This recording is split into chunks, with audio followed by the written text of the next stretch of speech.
My name is Steve Christiansen. Welcome to Restoring Liberty. This is the very first episode, the maiden voyage, and I'm excited to be here with you. As you will find, not only during this episode, but also during subsequent episodes, we're going to be focusing a lot on the Constitution, the United States Constitution, and also on issues that are constitutionally related. And the one that we have to talk about today is specific to the presidential election. It's something for which I have a tremendous amount of passion and great concern, but we'll get into that just a little bit later. What I'd like to do first is simply introduce you to myself and talk a little bit about who I am and why I'm doing this. I'm a member of the Utah House of Representatives. I've only been there for a short time, a little over a year. I joined the Utah House in September of 2019, I think it was, and have just gone through my first full re-election process. My goodness, what a process that was. I was born and raised here in the state of Utah. My dad was a two-star Army general, and my mom was equally a patriot. In fact, I grew up in a home of patriots. And from the earliest age, I remember developing a love for this great country of ours and this state. My dad absorbed the news, and he was up on all of the issues, and we talked about those issues regularly. And it was just a great upbringing that I had that provided me great experience and has led me to where I am today. Also, in 1985, I had the opportunity to go back to Washington, D.C., and I was an intern for one of our U.S. senators, and absolutely loved that experience, loved the process. That is another experience that has caused me to be really focused on the well-being of this country of ours. Since then, I've just been very focused on keeping abreast of the local, national, and world issues, studying U.S. history, and serving at the local level.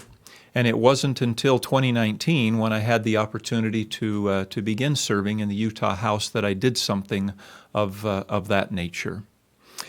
Professionally, I graduated from the University of Utah, and then with an MBA from Northwestern University, took a job with a large multinational company called Kimberly-Clark, and spent about 12, 13 years with Kimberly-Clark. Part of that time was working internationally. Our family lived in Lima, Peru for about a year and a half, where I was president of Kimberly-Clark's businesses in Peru, Ecuador, and Bolivia. And then we moved to Sao Paulo, Brazil, where we lived for 2 years, and I again was president of Kimberly-Clark's businesses in Brazil, and before returning to the United States. So that's a little bit about me. The most important part about me is that I'm married. We have 4 wonderful kids and 6 wonderful grandkids. They are fantastic, just awesome. As I said, this is the first episode of Restoring Liberty. This is being recorded just in the first couple of days of the year 2021. The name Restoring Liberty is because of a book that I wrote. And if I hold this up, maybe you can see it. I wrote this book early in 2020, at the beginning of the re-election process. It's a relatively short book, only about 90 to 100 pages of total content, and it's focused on talking about the foundation of our nation, our Constitution, our constitutional republic, those founding principles, our founding fathers, and a number of my personal concerns with regard to where we are today as a nation. I wrote that book, published it, and distributed 12,500 copies, one to every household in my legislative district. And the primary objective in doing so was to educate my constituents. One thing that I believe in very, very significantly is that we need to do a much better job here in this state and throughout the country of educating with regard to civics and U.S. history. I think we do that poorly, quite frankly. Unfortunately, I think we see in too many of the last couple of generations, we see too many graduating from high school and especially college, believing that socialism and Marxism is an acceptable form of government. for a free society couldn't be farther from the truth. And I believe that that's because that we're doing a poor job of educating with regard to civics and U.S. history education. Somebody sent me a letter in the mail after I wrote this book, and they asked me, what actions are your constituents planning to take as a result of reading this book? I responded, based on the feedback that I have received from several of my constituents, with the following information. Some of them plan to continue studying the Constitution, our U.S. history, and related documents and books. I applaud that. Some plan to dig deeper into a candidate's voting record and the principles that they use for decision-making. I absolutely applaud that. In fact, as a new legislator, one of the first things I did in one of my first committee meetings in the Social Services Subcommittee was to go home after the first night and make a list of about 8 principles upon which I would make decisions for the rest of that legislative session. I firmly believe that candidates need to make clear to those that are voting for them what principles upon which they will be making their decisions. Other constituents plan to engage more fully in the legislative process by recommending legislation or by calling legislators with comments and concerns, and many of them are doing that, and others intend to do more of that.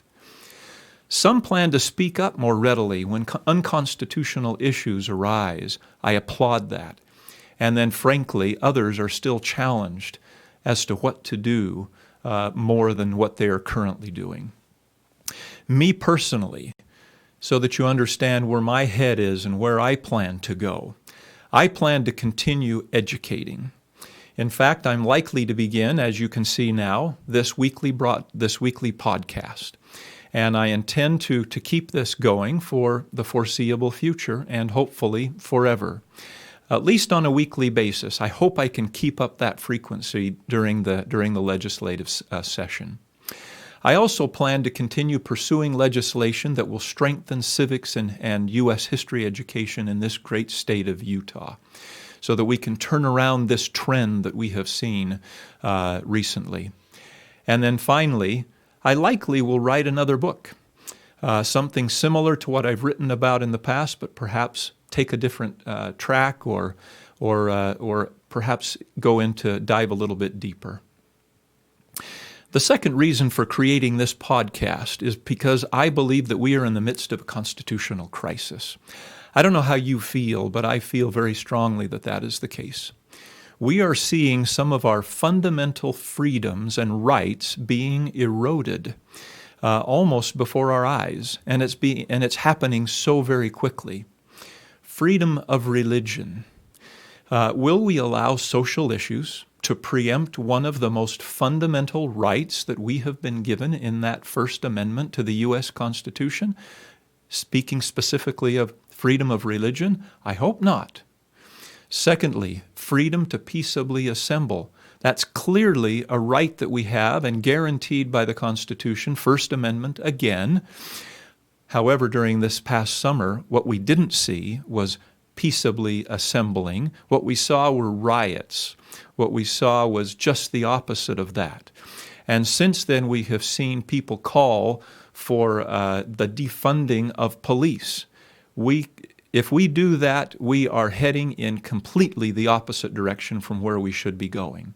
We need to be supporting law and order in this country more than ever before, because the left is pushing it in the opposite direction. Freedom of speech is another right that we stand to lose, and it's being eroded. One of my colleagues, Kim Coleman in the legislature, pursued legislation in the last legislative session with regard to free speech on college campuses. It's absolutely essential that something like that continue to be pursued so that we preserve that fundamental right. Just prior to the presidential election, which we'll talk about in more detail in a couple of minutes, you may or may not be aware, and unfortunately I'm finding that far too many people were unaware that just weeks before the presidential election, a news story that was powerful Blockbuster was suppressed immediately by Facebook and Twitter. This was the news story that some of you probably did hear about regarding the hard drive of Hunter Biden. And it talked very openly, very specifically about his inappropriate connections to the CCP, Chinese Communist Party, and other untoward regimes, and his connection to those regimes on behalf of the Biden family. There was damning evidence on that hard drive that connected not only Hunter, but other members, including Joe, to this nefarious practice. But unfortunately, as I was saying, because of an issue with free speech, Facebook and Twitter, two of the largest platforms in the world, immediately shut that down so that that story would not have an impact on the presidential election. Obviously, they were trying to get Joe Biden elected, not Donald J. Trump. Other issues that we see in our society today are issues with regard to just mainstream media. I remember growing up, as I said, in a family where my father and our family itself relied significantly on mainstream media. And I felt just this sense of pride and gratitude for living in a country where media was relatively unbiased. I can't say that anymore. In fact, just over the last several months, media has become, in my opinion, so incredibly biased that it's hard to know where to go to get truthful and factual information. You cannot turn to mainstream media like you used to if you want to know the truth.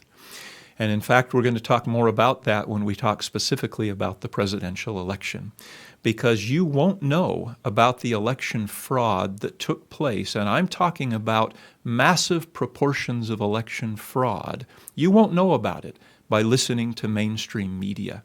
In fact, mainstream media will continue to repeat the same story over and over again. Fraud didn't happen to any significant extent. We just need to move on, is what they say. Well, today we're going to talk about the fact that fraud did happen, and I'm going to give you evidence and facts. Those evidence and facts, however, didn't come from mainstream media. I had to go looking, just like others who want to know the truth have to go looking. So as I was saying, freedom of speech is under attack, and it is one of those fundamental rights that is guaranteed to us by the Constitution, but it's being destroyed. Another thing that I'd like to talk just very briefly about is a distinction that is being raised. I would call it even a deception that's being promulgated here in our country.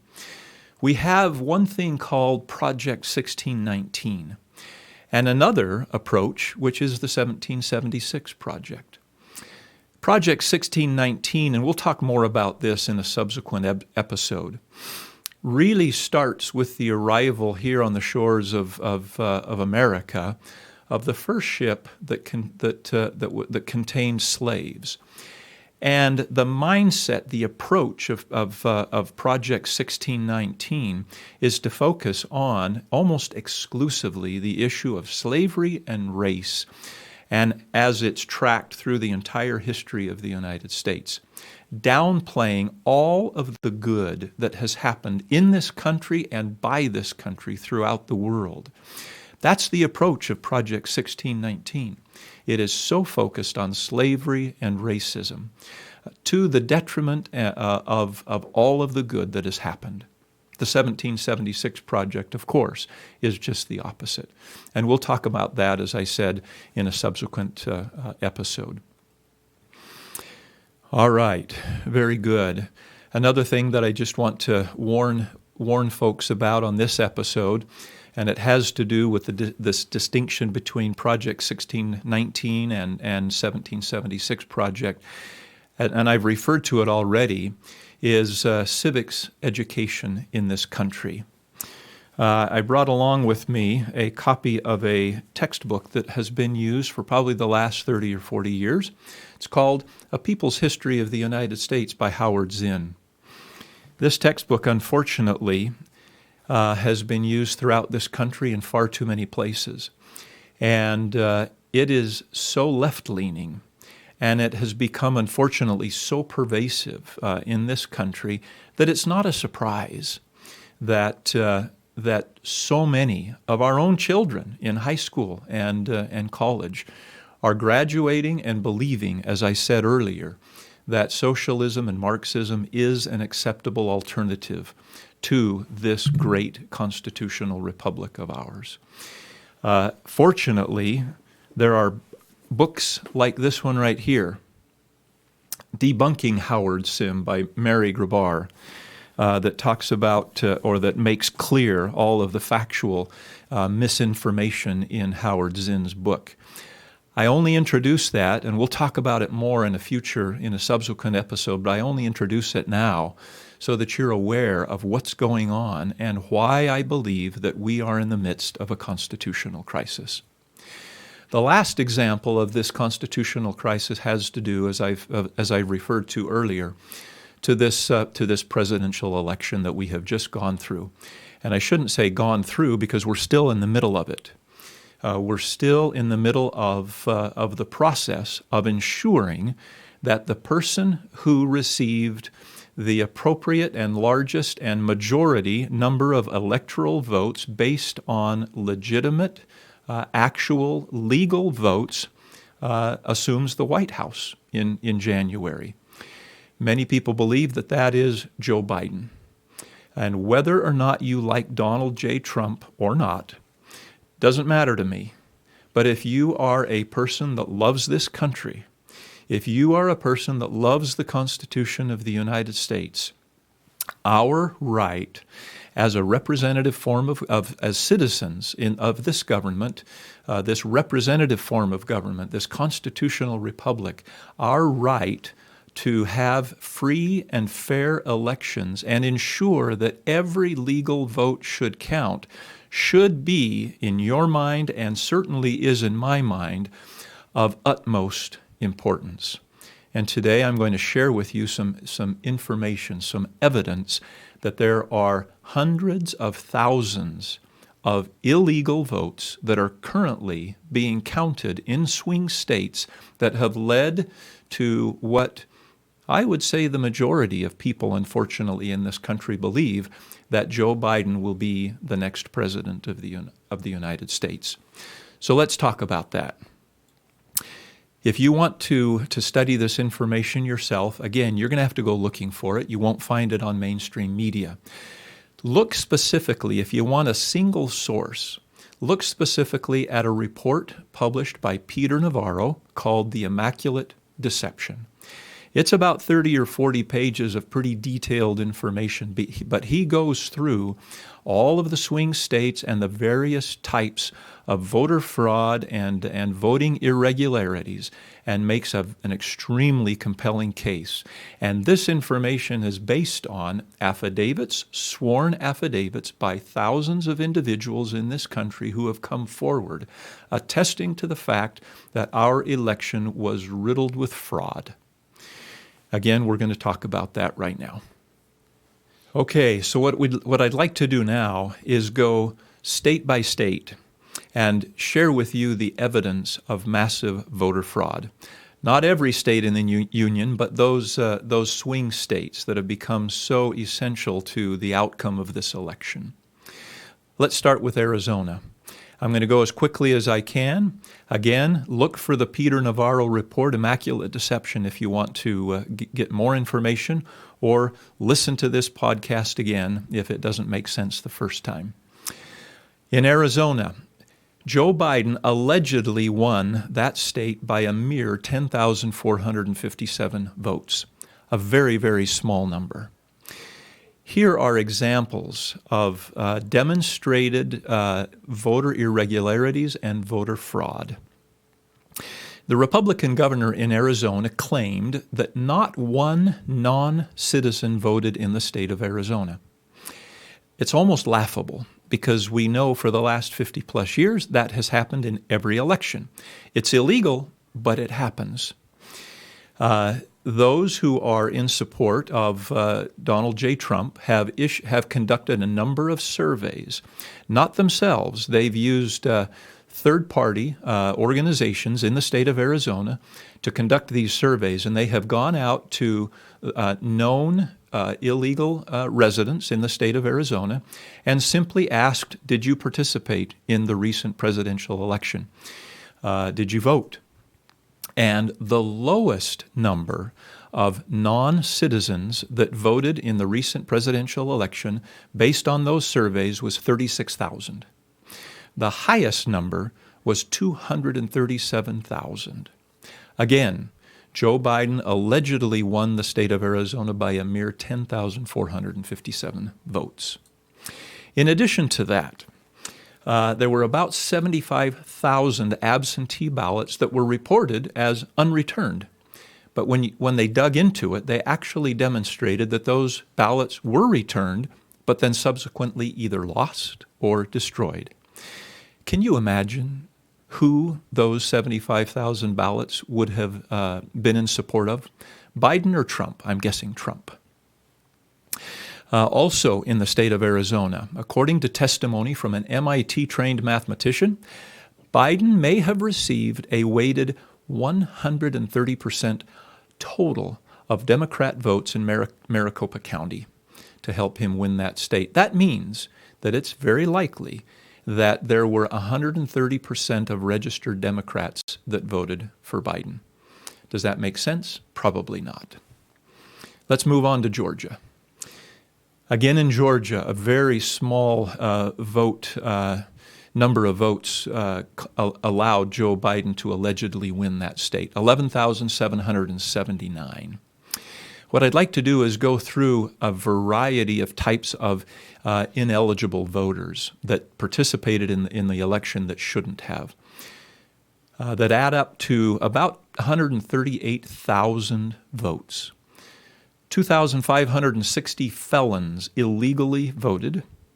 66,247 underaged voters voted illegally. 2,423 unregistered voters voted. 15,700 people voted in Georgia after filing a national change of address form. In other words, they had already moved, they had changed their address, they had moved out of state, but they still voted. 15,700. Over 40,000 people voted after moving across county lines within 30 days of the election, and that's illegal, unless they re-register in the new county.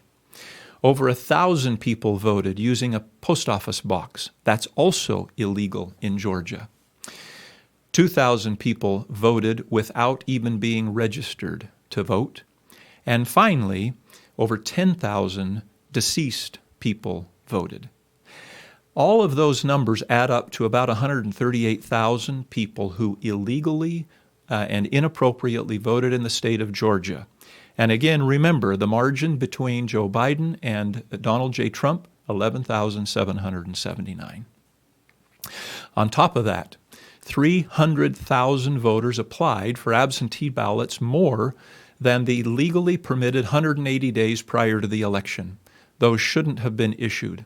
They shouldn't have been allowed to vote by absentee ballot. On top of that, and this is probably the most clear example of fraud and irregularity. After observers, poll watchers, were asked to leave because of an alleged water main leak that occurred in Fulton County, Georgia, those who remained behind pulled out from underneath a table boxes and boxes and boxes of ballots and began scanning them. They weren't being observed by Republicans or Democrats. They were done in the dead of the night. Estimates in terms of how many ballots were actually counted during this 2-hour period of time range from 15,000 to over 100,000 votes. Let's see, just a couple more I'll share with you.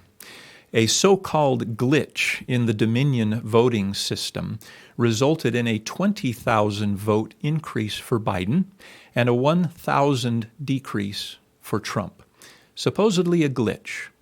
But if you know anything about the Dominion voting system, if you've done any research on that subject, you know that that system is fraught with problems and always in favor of Biden. Okay, so that's it for Georgia. Let's move on to Michigan. Allegedly, Joe Biden won by a larger margin in Michigan, 154,000 votes. However, in the middle of the night between Election Day, November 3rd and November 4th, two massive surges, ballot surges, were pushed through. And let me tell you a little bit about those surges. The first one came through at 3:50 a.m. and contained almost 55,000 votes for Biden and less than 5,000 votes for Trump. Statistically not only anomalous, but bordering on impossible.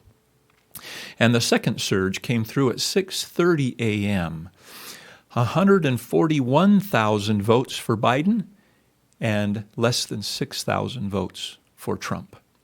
Just that one example, not only does it sound absolutely inappropriate and wrong, but if it were removed from the total, the tallies of the state of Michigan, Trump wins. But on top of that, there are signed, sworn affidavits of batches of ballots being scanned through tabulation machines multiple times, poll workers instructing ballot counters in Detroit to backdate absentee ballots, poll workers filling out blank ballots to correct mail-in and absentee ballots according to what they believed the voter intended, and so on and so forth. All right, let's move on to Nevada. In the great state of Nevada, allegedly Biden won by a margin of about 34,000 votes. Keep that number in mind. In the state of Nevada, however, we have some of the same ineligible voter issues that occurred in Georgia, and those add up to over 85,000. Here are the examples. 42,000 voted. 42,000 people voted more than once. 1,500 deceased people voted. I don't know how that's possible, but it happened also in Nevada as it did in Georgia. 19,000 people voted who didn't even live in the state, and that excludes military and university students. 8,000 people voted from non-existent addresses. 15,000 people voted from a commercial or a vacant address. All of these things, of course, are illegal. And as I said, these add up to over 85,000 votes. And what was the margin of alleged victory for Joe Biden? 33,000. Just ineligible voters in Nevada swings it in favor of Donald J. Trump. On top of that, illegally in the state of Nevada, 30% of the mail-in ballots were legitimized using software only, with no human eyes to verify that the signatures were accurate. That's illegal. The number of those ballots that were legitimized by software means only adds up to 130,000 ballots. Again, that was done illegally. Not only did that happen in Nevada, but also Biden campaign people were paying Native Americans on the reservations to go out and vote, basically bribing. And then finally, we'll just skip that one. Let's go on to Pennsylvania. In Pennsylvania, perhaps some of the greatest fraud occurred in the entire presidential election. The alleged margin of victory for Joe Biden was 81,660 votes. On Election Day, Joe Biden had 2.5 million votes, and Trump had 3.1 million votes, a difference of 600,000 votes for Trump when basically things shut down. From that point in time until noon the following day, listen to these numbers. Biden received 578,000 of the votes that were registered after that point in time until noon the following day, and Trump received 3,300. Yeah, those numbers, let me repeat them. 578,000 for Biden and 3,300 for Trump. Statistically impossible. Not only is it bizarre, but pay attention to this. 1.8 million mail-in ballots were sent out. About 1.4 million were recorded as coming back. However, there were between 2.1 and 2.2 million ballots that were actually counted. How does that happen? And unfortunately, the governor, lieutenant governor, and others in the state refused to allow the Trump campaign to examine the ballots. Just those two examples that I've talked about so far easily put Trump over the top of Biden. But pay attention to this one. A United States Postal Service truckload of manufactured, I use that word intentionally, manufactured ballots, was delivered from New York to Pennsylvania. How is it possible that ballots cross state boundaries? From New York, where Biden knew that he had it made, no questions asked, they were delivered from New York to Pennsylvania, obviously intending to affect and influence the election in Pennsylvania. How does something that illegal happen in the United States of America? As I said, we're in the midst of a constitutional crisis, and our fundamental right to a free and fair election is not only being challenged, but it's being abused to the most significant level, perhaps in history. Let's move on to the final state, Wisconsin. Allegedly, Joe Biden won the state of Wisconsin by just over 20,000 votes. Another ballot surge occurred in Wisconsin, just like in other states, as I've already talked about. At 3:42 a.m. in the dead of the night, a surge of 143,000 votes for Biden came in and about 23,000 for Trump. Again, not only highly statistically anomalous, but statistically improbable and potentially impossible for that to happen. On top of that, something happened in the state of Wisconsin that has never happened before. That state allows a limited number of people to vote to select an option called indefinitely confined. It's reserved for people who are bedridden, who cannot, they can't get out of the house, they're elderly, and so forth. Typically in the past, about 20, 25, 30,000 people use the indefinitely confined category to vote. There is no photo identification required for that. This election, the state permitted between an additional 150 to 200,000 additional people to use the indefinitely confined category. And it's been demonstrated that many of these people have subsequently been out on the golf course, have been out shopping, so on and so forth. Finally, also in Wisconsin, a United States Postal Service manager mandated that ballots arriving after November 3rd, and I believe these were even postmarked after November 3rd, be backdated to November 3rd so that they could be counted illegally. So there are many other evidences, not only in the state of Wisconsin, but in all of the other states that I've talked about. All of these evidences point to the fact that this election was rigged. It was fraught with fraud and countless irregularities. What that means to me more than anything is that our fundamental right to a free and fair election is not only being challenged, but it's being undermined and destroyed consciously by the left. The final evidence that I will share is, and this applied to all of these swing states, Mark Zuckerberg, the CEO of Facebook, and his wife donated between $400 and $500 million to nonprofit organizations in these states, in the large cities within these states, with specific instructions that the funds be used to help turn out Democrat-leaning voters. Basically, those votes were bought, and the money came from private sources, again, illegally. Now, whether you like Donald J. Trump or not, to me, it doesn't matter. What matters to me, and I hope it matters to you, is that this is a constitutional republic, a representative form of government, and as I've already said a couple of times, our foundational right is the right to vote. If we lose that right, we have lost this great constitutional republic of ours. I will tell you, though, that I did vote for Donald J. Trump. And let me explain why.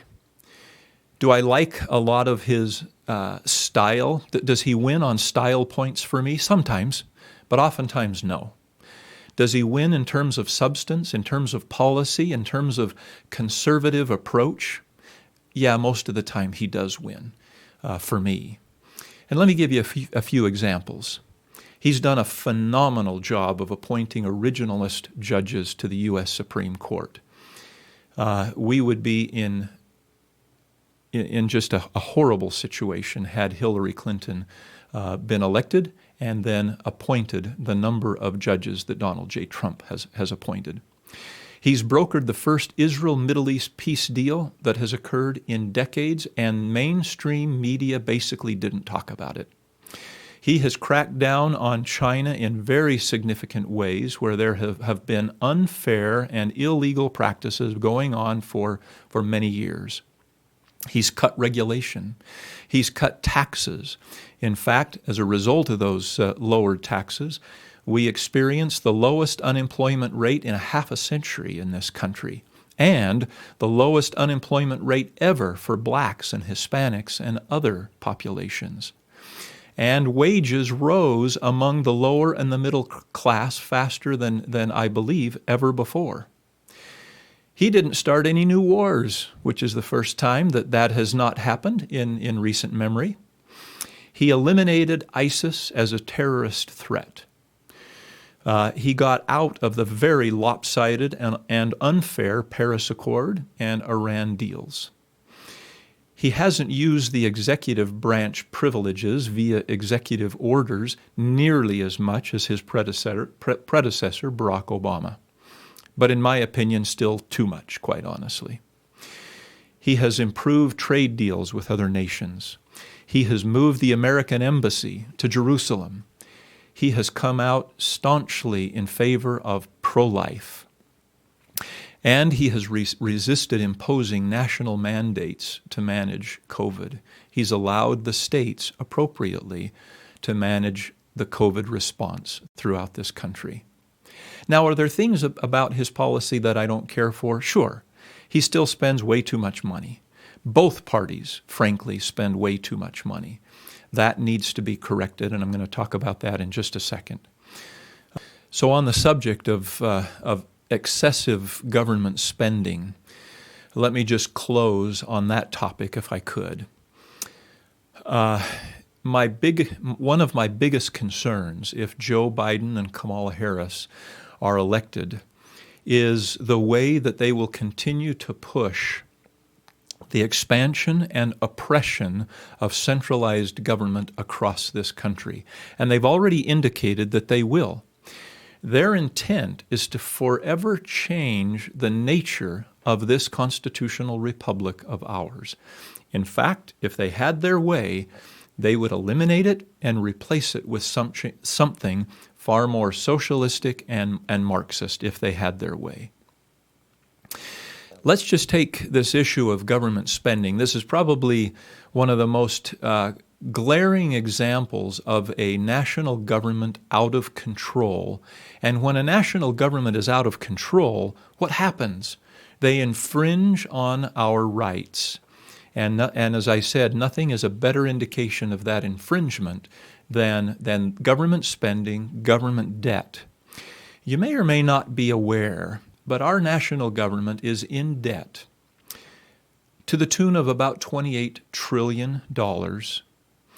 And when you add on top of that unfunded Social Security and other government unfunded liabilities, that number swells to over $200 trillion. What we are doing, because we keep demanding more and more and more of our national government, is that we are jeopardizing the futures of our children and grandchildren. And nobody seems to get it, and nobody seems to have enough courage to get it under control. Will it require sacrifices? Yes, by everyone. But it's got to be done. It's got to be done. The more and more, as I said, that government spends through debt, the more oppressive government becomes, and the more our unalienable rights are threatened. Tom Anderson once said, "A government big enough to give you everything you want is also big enough to take everything you've got." The very rights and liberties that our founding fathers fought to achieve are the very rights that we are again beginning to lose. And unfortunately, we're going to have to fight in order to maintain them and preserve them. That, my friends, is why this podcast is called Restoring Liberty. It's intended to focus specifically on the fight that is ahead of us in order to preserve and maintain the rights and freedoms that we were promised and guaranteed by our United States Constitution, and that should be protected by our government, but unfortunately are too often being destroyed. In order to achieve this, it's going to require patriots like never before. You think about that Revolutionary War that was fought from 1775 to 1783. We're going to have to fight a similar battle in order to accomplish what needs to be done now. The same kind of oppression that our founding fathers battled against and overthrew, we are going to have to battle against and overthrow today. Thomas Paine said the following, and I believe it applies just as much today as it did when he uttered these words then. He said, "These are the times that try men's souls. The summer soldier and the sunshine patriot will, in this crisis, shrink from the service of their country. But he that stands it now deserves the love and thanks of man and woman. Tyranny, like hell, is not easily conquered. Yet we have this consolation with us, that the harder the conflict, the more glorious the triumph. What we obtain too cheap, we esteem too lightly. It is dearness only that gives everything its value. Heaven knows how to put a proper price upon its goods, and it would be strange indeed if so celestial an article as freedom should not be highly rated." Friends, that's episode number 1. And we'll come back in episode number 2 and beyond and talk about additional issues that highlight the need to restore liberty here in this great country of ours. Thanks for joining.